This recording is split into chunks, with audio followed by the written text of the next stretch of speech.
दोस्तों, the blue legend movie तो आप सभी लोगों ने देख ही ली होगी। आज मैं इसके सेकंड पार्ट को एक्सप्लेन करने जा रहा हूँ। आई होप आपको जरूर पसंद आएगा।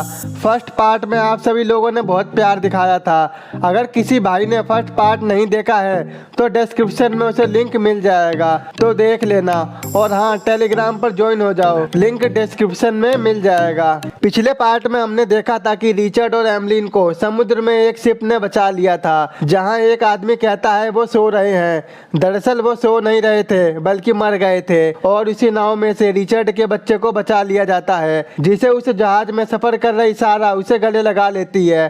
सारा एक विधवा है और उसकी खुद की एक बेटी है जिसका नाम लिली है। अब जहाज के सभी लोगों को पता चल जाता है कि रिचर्ड और एमलिन मर चुके हैं, इसीलिए वो सभी उन दोनों को समुद्र में ही सुहा कर देते हैं। और उस जहाज पर प्लेग रोग फैल गया था। ये वही समय था जब प्लेग रोग का तीसरा दौर चल रहा था। उन दिनों प्लेग रोग को बहुत खतरनाक माना जाता था, इसीलिए जहाज के कैप्टन फैसला करते हैं कि सारा को उन दोनों बच्चों के साथ समुद्र में एक नाव में छोड़ दिया जाए। वहां से आता जाता कोई जहाज उन्हें जरूर बचा लेगा, या फिर वो कोई आइलैंड तक पहुंच जाए, क्योंकि इस जहाज पर उनका प्लेग से मरना तय था। वहीं रात में उन्हें एक नाविक के साथ समुद्र में उतार दिया जाता है। मॉर्निंग होती है, सारा उस नाविक से पीने का पानी मांगती है, लेकिन वो उसे पानी देने से मना कर देता है।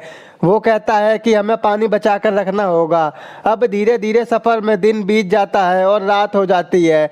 अगली सुबह प्यास के मारे बच्चे रोने लगते हैं, लेकिन वो नाविक उन्हें एक बूंद पानी देने को तैयार नहीं था, बल्कि बच्चों के रोने पर वो उन पर और सारा पर गुस्सा होने लगता है। वो सारा से कहता है कि तुम इन बच्चों को चुप करा लो, लेकिन जब वो बच्चे चुप नहीं होते तो वो उन्हें उठाकर समुद्र में फेंकने वाला था। और तभी सारा उस पर पतवार से हमला करके मार देती है और उसको समुद्र में फेंक देती है। अगले दिन जब उसकी नींद खुलती है तो उसे अपने सामने एक आइलैंड दिखाई देता है। तेज लहरों से बचते बहते हुए वो उस आइलैंड पर पहुंच जाती है। भूख से उनकी हालत खराब हो चुकी थी, जिससे वो बच्चों को बचा हुआ पानी पिलाती है। और उसके बाद वो आइलैंड के अंदर जाने लगती है, जहां उसे पीने के लिए साफ पानी मिलता है और भरपूर खाना खाने के लिए फल फ्रूट्स मिलते हैं, जिससे वो बहुत खुश हो जाते हैं। अचानक से बारिश होने लगती है, जिससे बचकर वो एक टेंट में आ जाती हैं। बारिश रुकने के बाद सारा बच्चों को बीच पर लेके जाती है। हमें रिचर्ड के बेटे का नाम नहीं पता, इसीलिए हम इसे रिचर्ड ही बुलाएंगे। वहीं रिचर्ड सारा को घर की तरफ इशारा करता है, जो कि उसका ही घर था, यानी रिचर्ड और एमलिन का।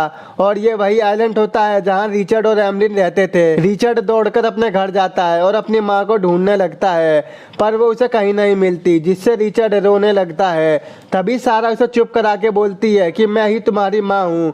उस घर में सारी चीजें वैसी की वैसी पड़ी हुई थी जैसे वो छोड़कर गए थे। अब सारा भी अपने बच्चों के साथ उसी घर में रहने लगती है। एक दिन रात में सारा को ड्रम बजने की आवाज आती है। जब वो बाहर देखती है तो उसे बहुत ज्यादा आवाज सुनाई देती है। अब धीरे धीरे रिचर्ड और लिली बड़े हो रहे थे और वो नई नई चीजें सीख रहे थे। एक रात फिर से सारा को वही आवाज सुनाई देती है और उस घर में पड़े हुए एक कागज से उसे पता चलता है कि हर 3 महीने में पूर्णिमा की रात में इस आइलैंड पर कोई आता है, तो वो तुरंत बच्चों को ले जाकर सुला देती है। ऐसे ही 8 साल बीत जाते हैं। अब रिचर्ड 10 साल का हो गया था, तो वहीं लिली 8 साल की। वो दोनों पूरा दिन भर मौज मस्ती और खेलते रहते थे।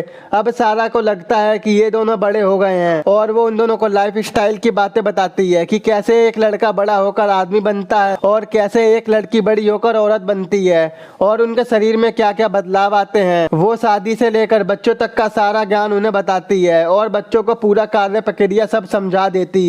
एक दिन लिली और रिचर्ड समुद्र में मछली पकड़ने जाते हैं, जहां वो नाव को एक रस्सी से एक पत्थर में बांध देते हैं और मछली पकड़ने लगते हैं। तभी रस्सी खुल जाती है और नाव समुद्र के किनारे पहुंच जाती है। अब उन्हें वापस किनारे तक आना था और वहीं पानी में शार्क घूम रही थी।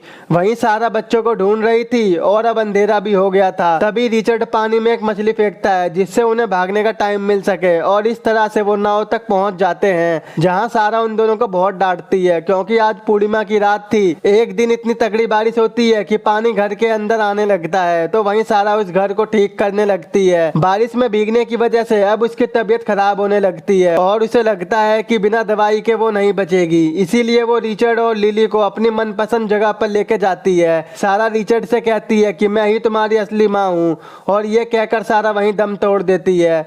वहीं रिचर्ड और लिली सारा को वहीं पर दफना देते हैं। अब लिली और रिचर्ड इस सुनसान आइलैंड पर अकेले थे और ऐसे ही कई साल बीत जाते हैं। अब वो दोनों काफी बड़े हो गए थे और एक दूसरे से बहुत कुछ चाहते थे। एक दिन रिचर्ड लिली के साथ एक गेम खेलता है। वो इस गेम में कुछ अंडों को छुपाएगा और जो सबसे ज्यादा अंडों को ढूंढ लेगा उसे एक प्राइज देना होगा। तो लिली कहती है कैसा प्राइज? तो रिचर्ड बोलता है वो कुछ भी हो सकता है और वो गेम को शुरू कर देते हैं जिसमें लिली जीत जाती है और वो अपना प्राइज मांगती है। वहीं रिचर्ड समुद्र में जाकर एक शिप को पकड़ता है और उसमें से एक मोती निकाल कर लिली को देता है जिससे लिली रिचर्ड को बहुत ज्यादा पसंद करने लगती है। अब रिचर्ड और लिली एक दूसरे के ख्यालों में खो जाते हैं और वो दोनों एक दूसरे की तरफ काफी ज्यादा अट्रैक्ट हो रहे थे। अब लिली भी बड़ी हो गई थी और उसकी बॉडी में नए नए चेंज आ रहे थे जिसे वो नोटिस करती है और वहीं रिचर्ड उसे छुप छुप कर देखा करता था।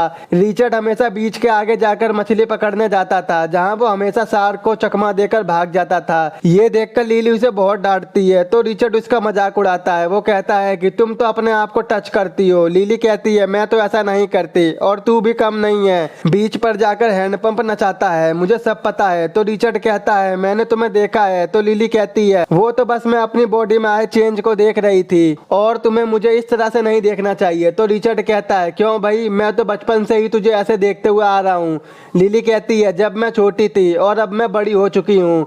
और ये कहकर वो गुस्से में वहां से जाने लगती है लेकिन रिचर्ड उसे किसी तरीके से मना लेता है और वो दोनों डांस करने लगते हैं और डांस करते करते वो दोनों एक दूसरे के करीब आ जाते हैं लेकिन लिली उससे दूर हो जाती है। लिली रिचर्ड से कहती है कि मुझे लगता है कि हम दोनों को अब अलग अलग सोना चाहिए। अगले दिन जब लिली उठती है तो उसे अपने बिस्तर पर खून दिखाई देता है। पहले तो उसे कुछ समझ नहीं आता लेकिन बाद में उसे समझ आता है कि ये उसका पहला पीरियड है। वो अपने कपड़े लेकर एक झरने के पास उन्हें साफ करने जाती है और उसके पीछे पीछे रिचर्ड भी वहाँ आ जाता है। वो कहता है कि मैंने तुम्हारे बिस्तर पर खून देखा, तुम ठीक तो हो ना? तो लिली कहती है तुम्हें याद है ना जब मॉम ने बताया था कि जब एक लड़की बड़ी होती है तो उसकी बॉडी में क्या क्या चेंज आते हैं। रिचर्ड भी उसकी बात समझ जाता है। एक दिन रिचर्ड सो रहा होता है, वहीं लिली उसे आके जगाने लगती है और उसी बीच लिली रिचर्ड का देख लेती है और कहती है ये क्या है जल्दी बता। और वो उस पर हंसने लगती है और उसका मजाक उड़ाने लगती है। उसी वजह से वो गुस्सा होकर वहां से चला जाता है।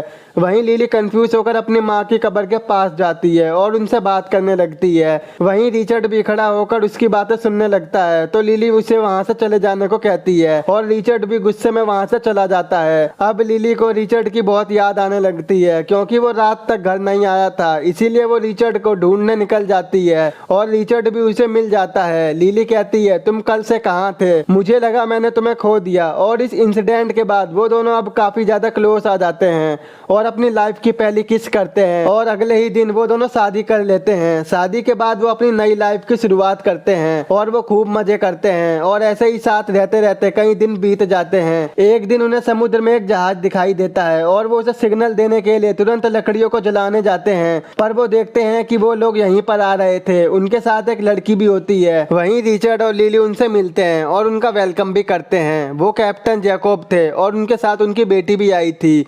वो यहाँ पर ताजे पानी की खोज में आए थे। उन सभी को रिचर्ड और लिली के कपड़ों को देखकर बहुत अजीब लगता है। वहीं उस लड़की को लगता है कि वो दोनों भाई बहन हैं। तो लिली कहती है नहीं, हम दोनों पति पत्नी हैं। और ये सुनकर वो चौंक जाती है। लिली उसे बताती है कि कई साल पहले उसकी मॉम की डेथ हो गई थी। रात को लिली और रिचर्ड उन सभी को डिनर करवाते हैं। कैप्टन जैकोब को उनका खाना बहुत पसंद आता है। वहीं रिचर्ड उनको अपने साथ वापस ले जाने को कहता है। वहीं जैकोब उन दोनों को नए कपड़े देता है और इसी बीच वो लड़की रिचर्ड को बहुत पसंद करने लगी थी। रिचर्ड उन सभी को एक झरना दिखाता है जहाँ पर साफ पानी मौजूद था और रिचर्ड और लिली को वैसे कपड़े पहनने की आदत नहीं होती है और वो ऐसे ही पानी में कूद जाते हैं। वहीं वो लड़की लिली को अपने रास्ते से हटाकर रिचर्ड को हासिल करना चाहती थी। एक रात वो रिचर्ड के साथ डांस करने लगती है जिसे देखकर लिली गुस्सा होकर वहां से चली जाती है। सुबह होते ही लिली मेकअप करने लगती है क्योंकि वो उसी लड़की की तरह दिखना चाहती थी ताकि रिचर्ड बस उसे ही देखे। लेकिन जब वो भूतनी वाला मेकअप करके आती है तो रिचर्ड कहता है अबे जाके मुंह धोया, और ये कहकर वो उस लड़की के साथ मछली पकड़ने चला जाता है जहाँ वो लड़की उसके करीब आने लगती है। वहीं दूसरी तरफ लिली नहा रही थी और उस पर कैप्टन के नौकर की नजर होती है जो उसे पसंद करने लगा था। उधर रिचर्ड और उस लड़की की प्रेम कहानी चालू होती है। वो कहती है मैं तुमसे बहुत प्यार करती हूँ। तो रिचर्ड कहता है मेरी लिली के साथ शादी हो गई है और मैं उसे धोखा नहीं दे सकता।